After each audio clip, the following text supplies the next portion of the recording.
Assalamualaikum warahmatullahi wabarakatuh. Kembali lagi bersama saya di Pena Daring. Pada kesempatan kali ini masih kita memberikan prediksi soal Promkes ini berdasarkan FR per tanggal 8 bulan 12 tahun 2022 dan disesuaikan dengan Permenpan RB nomor 70 tahun 2021. Dan pasti teman-teman juga menunggu FR-FR lain. Nah, sebelum ke sana saya akan membagikan produk dari Pena Daring, yaitu tentang fokus Promkes, kemudian dan soal-soal khusus untuk Anda berlatih soal Promkes dan ilmu perilaku. Silakan hubungi admin Pena Daring, detailnya ada di deskripsi video. Oke, untuk pertanggal hari ini dari sahabat Pena Daring memberikan kisi-kisi FR-nya bahwa untuk tipe soal itu ada studi kasus, ada juga yang soalnya pendek-pendek saja, ada juga campur kedua-duanya. Artinya tidak semuanya mendapatkan studi kasus semua gitu, tidak, tetapi dicampur juga ada. Kemudian opsi analisa masih ada, kemudian ada juga opsi biasa. Artinya ya tergantung dari tipe soal yang Anda dapat. Dan ingat ya, FR ini jangan ditelan bulat-bulat karena bank soal CAT pemerintah itu sangat banyak dan bervariasi. Jadi ya mudah-mudahan kakak-kakak di sini, sahabat Pena Daring, mendapatkan soal yang mudah. Amin. Dan barangkali mau memberikan FR, silakan bisa japri ataupun bisa ke kolom komentar. Nah, untuk FR-nya ini masih dalam rangka pelaksanaan Promkes, yaitu lebih detailnya itu dari advokasi, bina suasana, pemberdayaan masyarakat, kemitraan. Nah, ini nanti arahnya itu pasti ke apa yang harus dilakukan. Jadi lebih ke praktisi seperti itu. Dan ada juga yang masih ke teori seperti itu. Jadi dipersiapkan saja pendalaman materinya dan bisa juga ditambahkan ke materi-materi lain seperti itu. Oke ya. Kita belajar ke soalnya. Soal yang pertama, di sekolah X ditemukan beberapa siswa SD yang suka makan jajan sembarangan yang menyebabkan banyak siswa mengalami penyakit diare.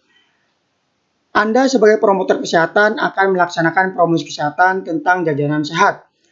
Apa media yang tepat untuk Anda gunakan? A. Promosi kesehatan menggunakan media PowerPoint karena sasarannya perlu dijelaskan sesuai pemahaman siswa. B. Promotor kesehatan menggunakan media banner karena siswa akan melihatnya. C. Promotor kesehatan menggunakan media leaflet karena siswa senang membaca. D.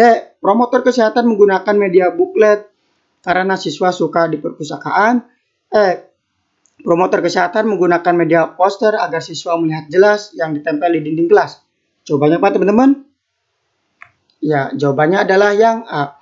Kita lihat di soal bahwa ini kasusnya itu beberapa soal. Kemudian banyak siswa yang mengalami penyakit diare. Artinya lebih ke masa, yaitu sasarannya itu sasaran masa yang berada di sekolah SD tersebut. Nah, kemudian metode ataupun media yang harus digunakan ya yang cocok yaitu media PowerPoint karena sasarannya perlu dijelaskan sesuai pemahaman siswa. Artinya kalau yang opsi lain ini lebih ke mandiri membaca ataupun menyimak dari seperti banner, leaflet, booklet, poster. Artinya kalau anak SD belum mampu untuk mencerna isi dari media-media ini. Kalau media PowerPoint ini kan harus dijelaskan oleh promotornya, kemudian dipahami menggunakan kata-kata yang mereka mudah dipahami. Seperti itu. Oke, jelas ya? Kita lanjut ke soal berikutnya. Nah, ini untuk pembahasannya, mohon maaf, tadi jawabannya adalah yang A, PowerPoint ya. Nah, ini untuk penjelasannya bahwa slide pada umumnya digunakan dengan sasaran kelompok atau grup.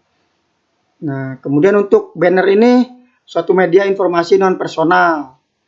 Dan leaflet Anda juga udah tahu, booklet, poster. Oke, untuk pertanyaan selanjutnya, seorang ibu datang ke puskesmas membawa anaknya yang sedang sakit karena diare, sudah 2 hari tidak sembuh. Anda hendak memberikan edukasi tentang diare. Media penyuluhan yang tepat untuk Anda gunakan adalah A.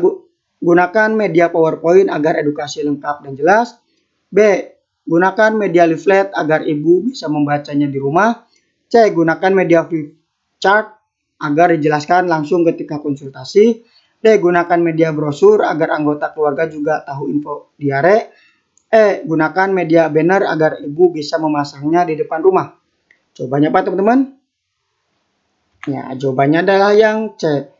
Di sini sasarannya itu seorang ibu. Artinya ini individu kemudian datang ke puskesmas, berarti kan lebih arahnya ke konsultasi ataupun nanti wawancara in-depth. Nah, ini yang harus digunakan oleh penyuluh ataupun promotor media yang tepat ya flipchart, artinya lebih nanti dijelaskan oleh si konsultasinya atau si promotornya agar ya bisa langsung informasi secara jelas seperti itu. Kalau yang lainnya, kalau ini PowerPoint berarti tadi untuk kelompok ataupun yang media massa. Kemudian kalau yang leaflet juga ini diharapkan ya harus dijelaskan secara langsung. Kalau baca sendiri mungkin belum mengerti. Barangkali dari si ibunya ataupun kondisi ibunya itu pengetahuannya belum luas seperti itu. Kemudian untuk brosur juga sama, banner juga apalagi. Jadi yang paling tepat adalah yang flipchart. Nah, ini sedikit pembahasannya, yaitu untuk flipchart ini seperti lembar kosong bolak-balik dan kemudian bisa digambar ataupun karikatur dan dijelaskan oleh si konsultasinya atau si promotornya. Mohon maaf di sini tidak ada ya untuk penjelasannya. Nah, soal selanjutnya, di sebuah desa akan dilaksanakan kegiatan pemberdayaan masyarakat melalui kegiatan PKK. Tim Anda akan turun ke desa tersebut untuk memberikan pelatihan tentang penanaman obat keluarga atau TOGA, serta manfaatnya bagi kesehatan. Apakah metode pelatihan yang tepat digunakan? A. Metode ceramah cocok untuk menginformasikan TOGA. B. Metode seminar bisa menghadirkan pakar TOGA. C. Metode leaflet agar mudah dibagikan dan dibaca setiap peserta. D. Metode demonstrasi dapat menjelaskan tata cara praktik TOGA. E. Metode permainan dapat menghibur suasana tidak tegang. Jawabannya Pak teman-teman? Ya, jawabannya adalah yang D. Metode demonstrasi. Nah, di sini kan sasarannya itu ke masyarakat melalui kegiatan PKK. Itu lebih ke kelompok-kelompok ibu-ibu PKK ataupun kader-kader dari PKK. Kemudian untuk pelatihan penanaman obat keluarga ini paling cocok ya harus ada eksperimen ataupun ada peragaan dari penanaman obat keluarga ini. Dijelaskan alat-alat dan bahannya. Nah, yang paling tepat ya berarti ini metode demonstrasi. Kalau yang lainnya ini hanya sekedar menginformasikan tanpa adanya praktiknya. Itu teorinya saja. Seperti itu. Oke, jelas ya? Pertanyaan selanjutnya. Puskesmas X melakukan sinergitas dengan RT, RW, Sekretaris, dan Kades Desa Sukamaju dalam kegiatan Lokakarya Desa Siaga Aktif. Dalam pemberdayaan masyarakat, hal tersebut termasuk pada sasaran. A. Termasuk sasaran utama agar mau dan mampu merubah perilaku kesehatan. B. Termasuk sasaran pendukung supaya menstimulasi anggota keluarga. C. Termasuk sasaran lainnya agar mendapat kegiatan. D. Termasuk sasaran luar agar melibatkan pihak dunia usaha. E. Termasuk media pers yang bisa menyebarkan informasi. Coba teman-teman. Ya, jawabannya adalah yang C. Ini termasuk sasaran lainnya itu contohnya RT, RW, Sekretaris, dan Kades. Ini tujuannya itu untuk mendapatkan kebijakan kegiatan atau penentu kebijakan. Nah, ini. Nah, kalau yang lain kalau ini kan sasaran utama itu sasaran individu.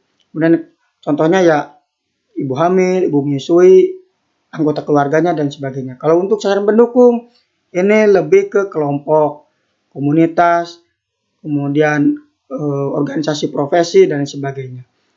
Kalau media affairs berarti ya ini media massa. Jelas ya? Itu yang dapat saya berikan untuk kesempatan kali ini. Kita tunggu untuk Anda meng-share FR lain agar kita sama-sama berdiskusi, sama-sama membahas soal-soal dalam prediksi soal promosi kesehatan. Kurang lebihnya mohon maaf. Wassalamualaikum warahmatullahi wabarakatuh.